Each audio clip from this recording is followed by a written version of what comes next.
All right, guys, join us as we break down 8 pounds, 7 ounces, 37 inches of leftist terror. Big welcome back to my entire USO family.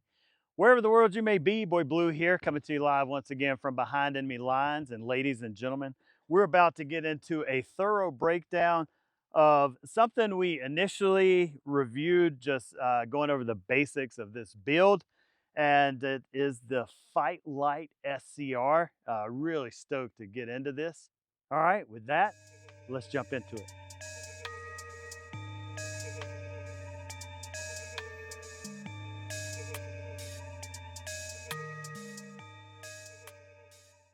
All right, guys, so the first thing we're gonna do is a quick accuracy test. Hard for me to speak accurately. We're here at 100 yards and trying to make it as accurate as possible. We'll be using match grade ammo from IMI Industries. It is the 77 grain open tip match. And hopefully that'll give us a fair representation of what this build is capable of. And for those of you who are wondering, this is the loophole 1 to 6, and I'll explain it more at the table talk whenever we break down the entire build. But anyway, let's see what we could do with a quick 5-shot group and see how this rifle is going to group for us today.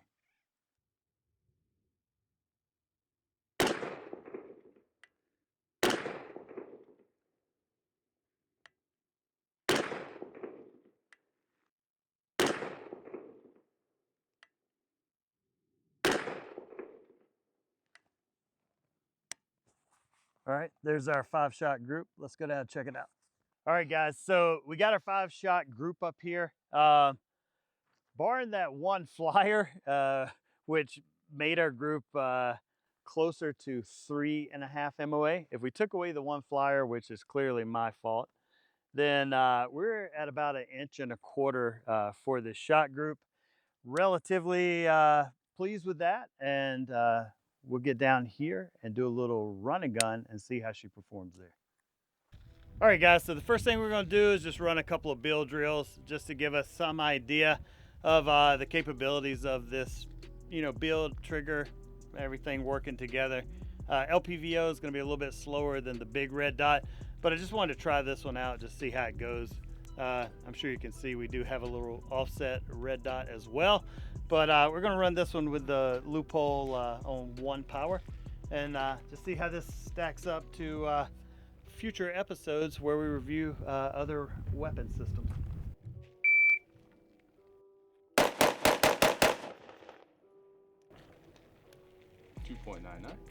.99. So factory trigger, much more take up and a little bit spongier break than the Geisleys that we're used to.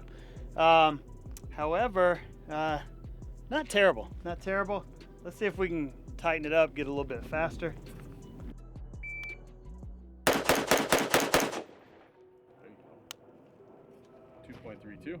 All right, 2.3 seconds, and all in the little 10 ring there. Not terrible. We'll give it one more and just see how it does. Okay. All right, guys, we're gonna give it a third final try now that we've got this trigger warmed up a little bit. Stand by.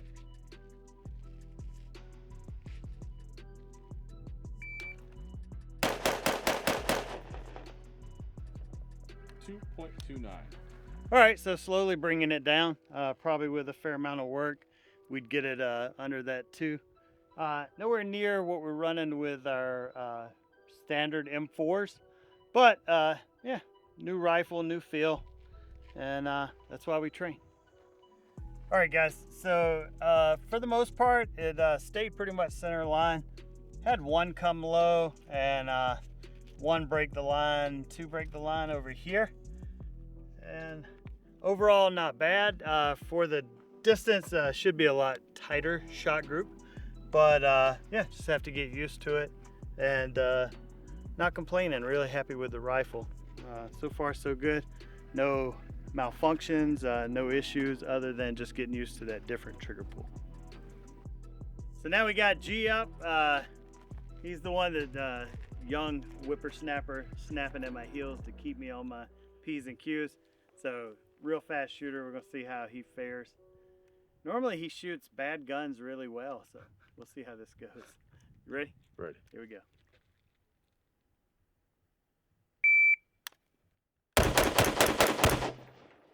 Nice. 2.61. So I think you can attest too. We both run those Geisley triggers. A little bit different, yeah. Yeah, that's definitely interesting. A lot more take up than I'm used to. Yeah. And then also the safety being slightly different from an AR style is definitely something that would take some training and getting used to. But yeah. I like that. It's nice. Yeah. All right. Should I still have ammo? Yeah. There you go. Appreciate you, boss.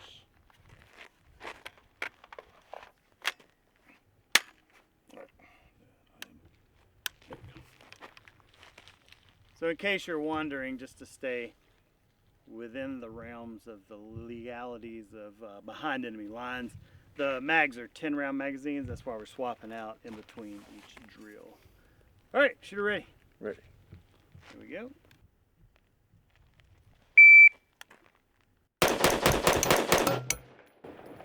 All right, 2.76. 2.76. That was it. 2.64.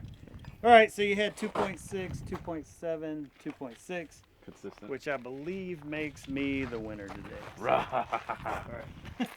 Just kidding. I had a few more rounds on the warm-up than G did, so we're both kind of getting used to this bad boy together. All right. So his hold, he was holding a little high. If you're familiar with height of the sight over the bore, takes some getting used to.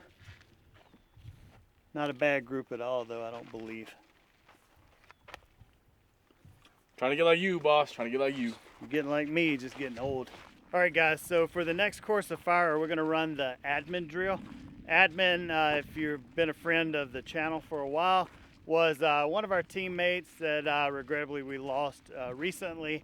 And that was the last drill that he ran with us, and he actually won that day.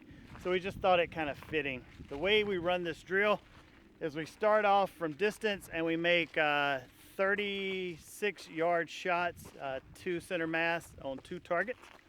Then we transition to close up, start moving towards 2 other targets, and do 2 failure to stop drill. That's 2 in the chest, 1 in the card box of the head.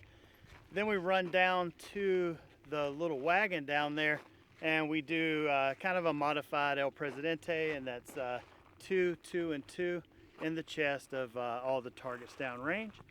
And normally we finish it up with handgun, but since this rifle is basically kind of like a truck gun, we just kind of wanted to keep it just that. So we're going to just run the rifle today, and we'll throw in the handgun on another episode.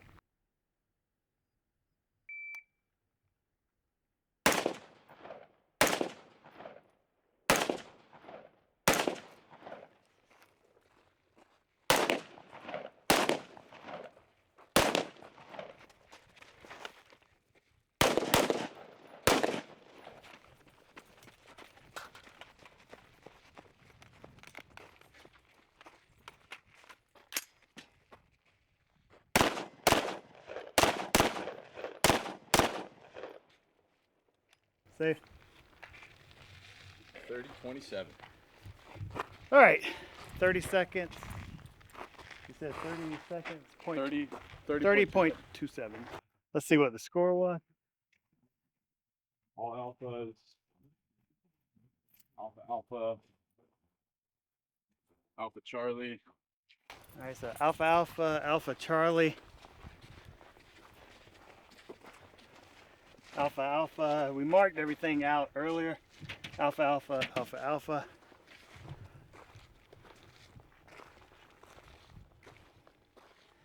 I can tell you, a little odd on the magazine release, as my fingers just aren't that long. Very medium-sized man hands. So I actually did have to break the grip to come up to drop it. However, when I was reloading earlier, I would just come back to press it here, snatch the mag out. Another thing you're just gonna have to get used to. But she performed. all alphas.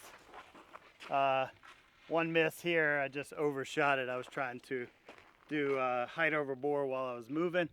And yeah, definitely not a perfect guy over here.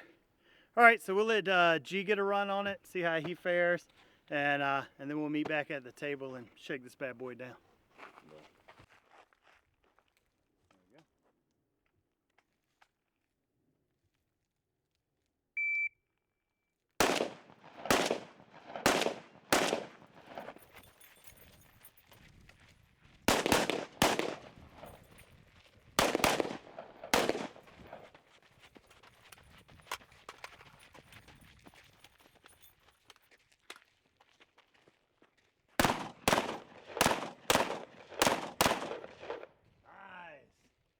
All right, young legs, we're moving. 2305, and let's score it up and see how we did.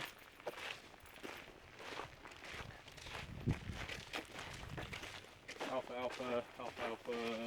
No, alpha, Charlie. Alpha, alpha. All right, so 1 Charlie. Ooh. Oh! Charlie, Delta. Charlie Delta. Charlie, Delta. Charlie Delta. So G apparently can't shoot today? He's fast though. Yeah. So I think it was Wyatt Earp that said, and everybody always jokes about this one, speed is fine, but accuracy is final. So we try to find the happy medium between both. We always say push, especially in training, push until you miss, and then throttle back and find that happy medium where you can put accurate hits on target as quickly as possible. That's what we always shoot for. Alpha, alpha, Charlie. I saw the shot. Yeah, that one was beautiful. Yeah, this one was the way. Alpha, alpha, alpha. Well, I mean, you ran up, you were within bayonet distance range. 100 feet. So it was pointing right. That's why I did it. I was like, yeah, tap. Yeah, yeah, I love it. All right, guys. So we did a little accuracy test. We did a little run and gun, and now we're going to do just kind of a thorough breakdown of this bad boy here. But first, why would you depart from the standard AR build? And the reason for that is obvious from our locale. We are subject to the laws of the states that we live in, and inside of some of the more oppressive states, you are not allowed to have a rifle with evil features, as they call them. I think they're beautiful features, but you're not allowed to have that. So in an effort to fill a potential gap there for a ranch rifle or a truck gun, we just built this bad boy out. I think aesthetically it's a beautiful rifle, and I hope most of you agree, as I put a lot of blood, sweat, and tears into this. But anyway, we'll start off with the tip and work our way to the end of the buttstock there. And I think Grand Thumb is probably trademarked tip to butt by this point, so I don't want to infringe. But so we started out with a Surefire SOCOM muzzle brake, specifically because you're not allowed to have the flash hider that we all know and love.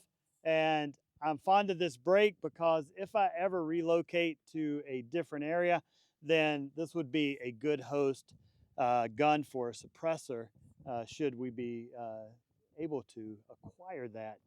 Now, noting that the handguard is a little bit too long, but I was going for a particular aesthetic here. But these can always be machined down. I've seen it done before. And then we'd be able to attach a suppressor right there of the Surefire variety. Now, that muzzle brake is attached to a Noveske 13.7 stainless steel Infidel profile barrel. And why did I do that? Apart from it's just a sexy barrel, I'm friends with Jeff over there at Noveske, and I wanted to support what they do, and so decided to go with that barrel. Heard great things about its accuracy, so we saw that from 100 yards. We were at that around 1 MOA group, and that's probably all my fault. So no no harm, no foul to the guys over at Noveske. Now, this beautiful handguard is Noveske as well.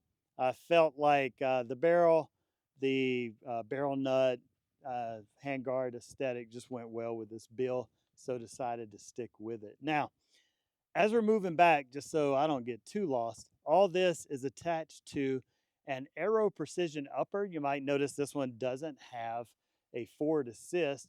And this is actually the upper receiver that Aero did in collaboration with Thunder Ranch. Underneath the scope here, you have a small Thunder Ranch logo. I actually bought this as a matched set. So I have the Thunder Ranch lower, and very simply could, if I'm in a different area, take this upper receiver off, put it on there, and then I have more of a standard AR style rifle, and it would be a complete Thunder Ranch special edition set, which I thought was pretty cool. I'm an old guy, so Thunder Ranch has always been around since I've been around, so great place to get out and train. Now, finishing off the lower, we have a Radian Raptor charging handle. And I like that because I run my LPVO a little farther back on this particular build just because of where the stock and the cheek well lines up. And this extended charging handle gives me a little bit better purchase on it if I have to load, make ready, clear malfunctions, things of that nature. Now, the optic we chose for this one is a Leupold 6HD Patrol. And this is the one with the CDS-ZL2 reticle. And it has a turret that has a small indentation here that locks the turret. Should you use this in a vehicle, this will allow you to lock it into place, but you simply depress that in and you can make adjustments. Now, this isn't a breakdown of this particular optic. I just wanted to say that the LPVO, it's a true one power with a illuminated red dot center. So you could use it as we demonstrated on the course, as a quick method of engagement. We also have the capability of extending the power to 6 power for a little bit more accuracy. And I just really like the aesthetic that this scope lends to this type build. I had a red dot on here originally, and I just thought the rifle was more capable of what the red dot was doing. And I think LPVOs, it's come, to be recognized that now they're pretty sturdy and just a good solid choice for an all-around rifle. Now, understanding that you have to have one is none, two is one, so you have to have a backup. For this particular backup, I went with the Hollow Sun. Now, this particular Hollow Sun is the HS507CX2- ACC Vulcan. And I know that's a mouthful, so I wrote it down so would not be misquoted. But I will drop all that down in the comments if you missed it. Now, this AAC reticle has a really big circle around a little red chevron.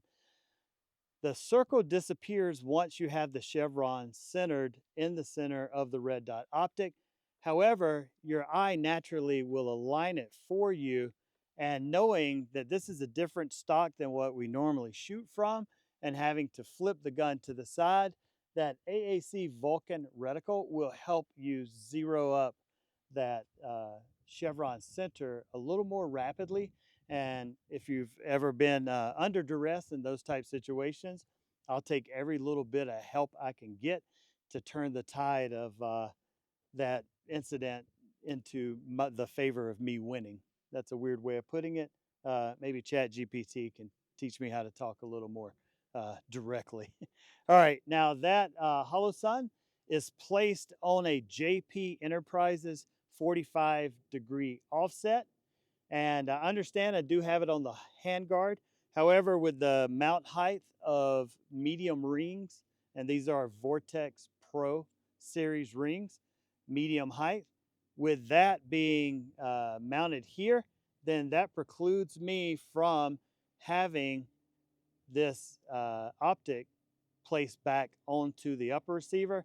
And I don't have a huge issue with it being on the handguard, as if you are aware, your front sight is always mounted to those handguards, with your rear sight being located to the rear of the upper receiver. So I don't have that big of an issue with it. And this is kind of my backup for more close-in work. Now, why this rifle again?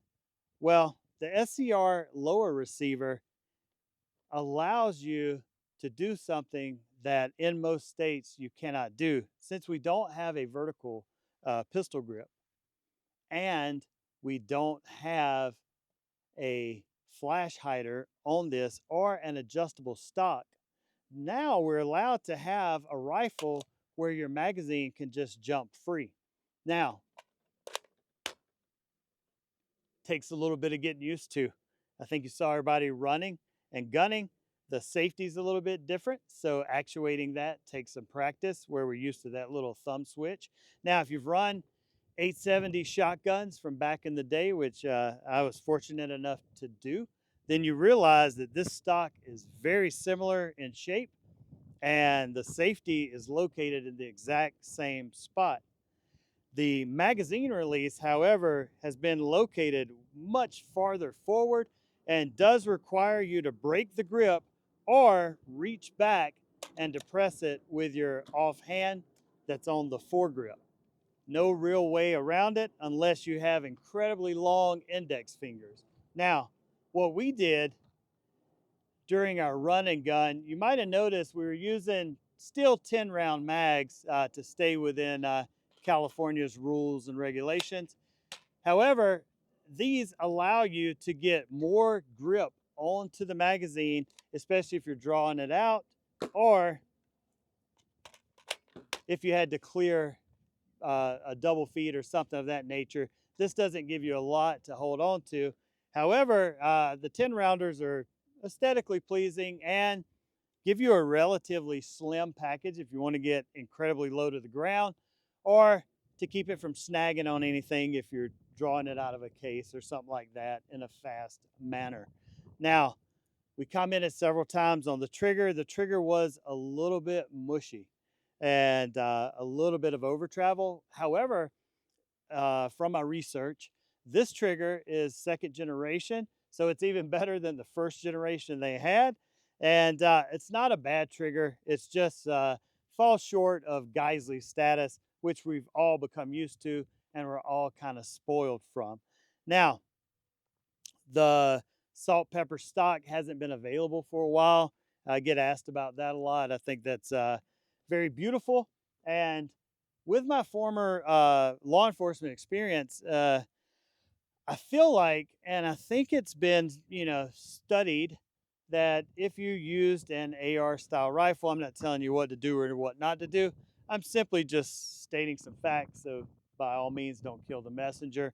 But whenever they tested it, if you were to have a trial and someone had defended themselves with an AR style rifle, would you feel more compelled to find them guilty of some offense versus if they use something more standard? And most potential jurors agreed that they thought if it looked more like a hunting rifle, then if they found the person that defended themselves guilty, they feel like the charges should be less because it just doesn't appear to be that style weapon system. Now, I like it. Is it as fast as my AR? No, I can't run it as quickly yet, but I will practice with it along with the other guys. We'll get more rounds on it just so we can report back to you how we think it really stacks up. However, having the capability, because in California, to have a weapon with all the evil features, you have to have a fixed magazine, which makes it incredibly hard to reload. In order to reload, the law states the action has to slightly break open before you can remove the magazine, which adds multiple steps. So the answer, to your question is this better because One, we can just reload more rapidly, and this is still up for debate, but if you have, and this literally changes. So as of the making of the video, this could already have changed today until it's finally decided upon. But if you had legally acquired high capacity magazines, then according to my understanding, and this is not any legal advice as I am not an attorney, but it's my understanding that if you have high capacity magazines legally obtained, you can run it in a rifle of this configuration. So that might be the deal breaker for you there. If you could run a full uh, standard capacity magazine instead of having a fixed 10 round mag. The other thing in my mind that I was thinking is some of the laws state as well that the weapon has to be unloaded in a locked container when you transport it. And getting that in an emergency up and running may take some time if you have a fixed magazine where you have to disassemble the upper and lower receiver to load the mag, or if it's one of those magazines like the comp mag where you have to drop a window to insert the rounds into the magazine to make it ready. Where even if you are relegated to 10 round mags, they're easy to insert, and then all you have to do is chamber and you're off to the races. So just got to ask your question to yourself, what makes the most sense for you. Maybe you don't even want a rifle in your vehicle. That's totally up to you. Now, for me personally, if you've been around the channel for a while, you know I've got about 30 something years experience spanning military, law enforcement, and private sector. So I'm the type of individual that I would feel very, very, very guilty and probably lose a lot of sleep at night if something occurred and I didn't intervene, knowing that I'm out here shooting weekly. And in our training, we do have a lot of military active duty law enforcement, uh, local and federal agencies come out and train with us. And we outshoot most of them. However, you know, that's our job. They have multiple layers to their job, but they seek out firearms training from us, and we normally outshoot them. So if it was an incident where I could interject myself into it and probably bring it to a safe resolution, especially for innocent parties, then I would feel compelled to do that. But you have to make your own individual decision.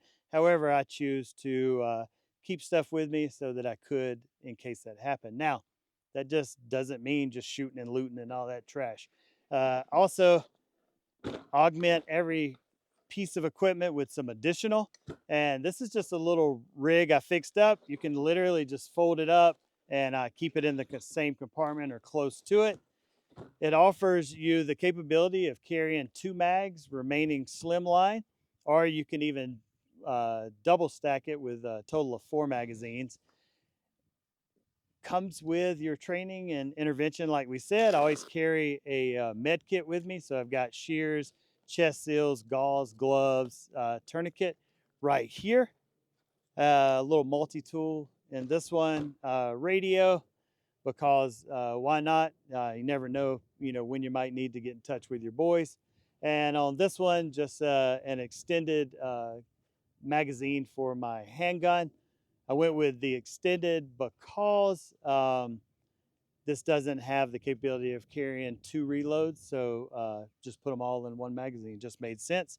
This little rig is very old school. It's from Black Hawk Industries, and it served many operator well downrange and is relatively inexpensive.